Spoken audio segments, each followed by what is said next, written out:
धूप से तपते पहाड़ों और घने जंगलों के बीच बसा एक छोटा सा कस्बा था, पथरी घाट। कस्बा शांत था, पर उसके चारों तरफ फैले जंगलों के बारे में अनगिनत रहस्यमयी कहानियां प्रचलित थीं। लोग कहते थे कि जंगल के बीचों बीच कहीं धंसने वाली जमीनें हैं, ऐसे गड्ढे जिनमें गिरा कोई भी वापस नहीं लौटता। पर यह बातें बच्चे अक्सर मजाक में उड़ा देते थे। कस्बे में दो बच्चे रहते थे, 12 साल का अर्णव और उसकी 10 साल की छोटी बहन रिया। दोनों बहुत साहसी थे और नई चीजें खोजने का उन्हें अलग ही शौक था। स्कूल की छुट्टियों में दोनों अक्सर जंगल की तरफ चले जाते।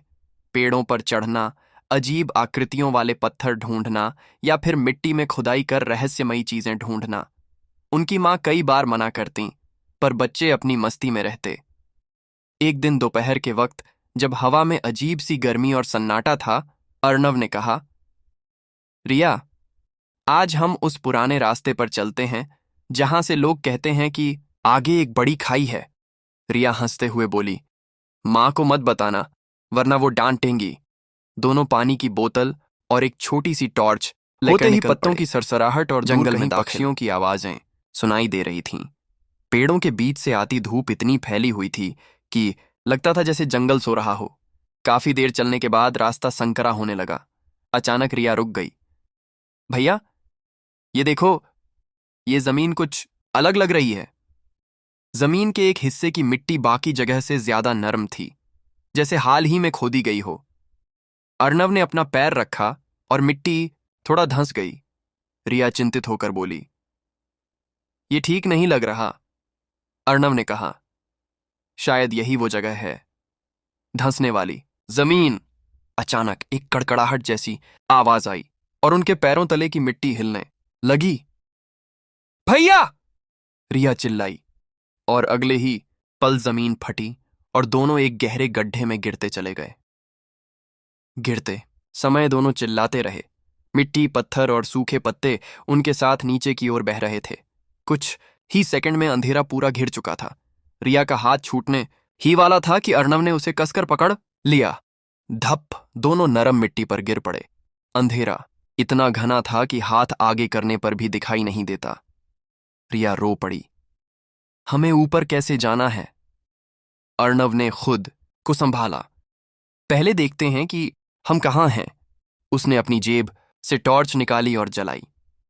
हल्की सी पीली रोशनी पूरे गड्ढे में बिखर गई। गड्ढा गोल था, लगभग 20 फीट चौड़ा। चारों तरफ मिट्टी की दीवारें थीं, पर नीचे का हिस्सा बड़ा अजीब था, जैसे प्राकृतिक गुफा का रास्ता खुल गया हो। रिया, ये सिर्फ गड्ढा नहीं, ये तो अंदर तक जा रहा है, अर्णव बोला। रिया डरते हुए बोली, पर हमें बाहर निकलना चाहिए। अर्णव ने टॉर्च ऊपर की ओर फेंकी। रोशनी, गड्ढा इतना ऊंचा था कि ऊपर की रोशनी मुश्किल से नजर आती थी। ऊपर चढ़ना मुश्किल है, उसने धीमे स्वर में कहा। तो अब? रिया ने पूछा।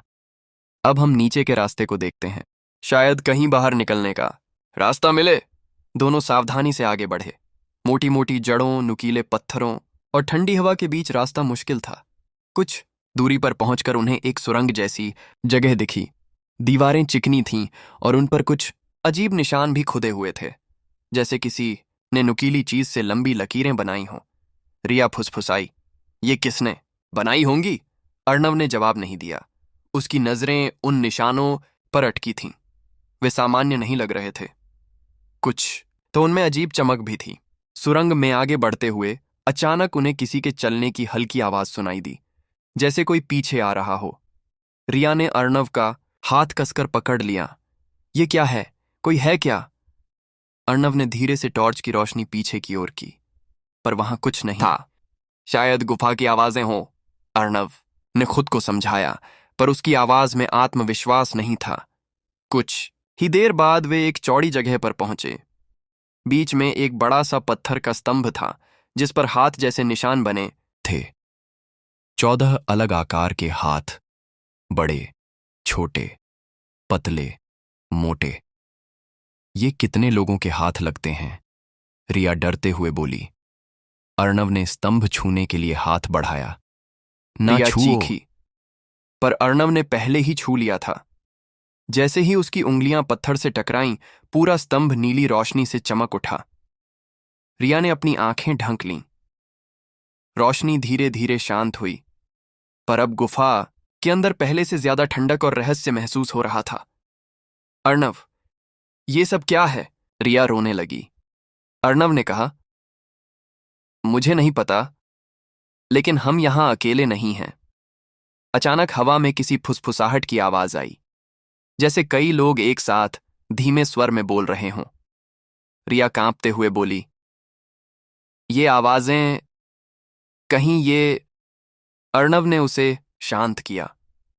हिम्मत रखो, हमें रास्ता ढूंढना होगा। धीरे धीरे आगे बढ़ते हुए उन्हें दीवारों पर कुछ चित्र दिखे, स्टिक फिगर्स जैसे लोग जो किसी बड़े गड्ढे में गिर रहे थे।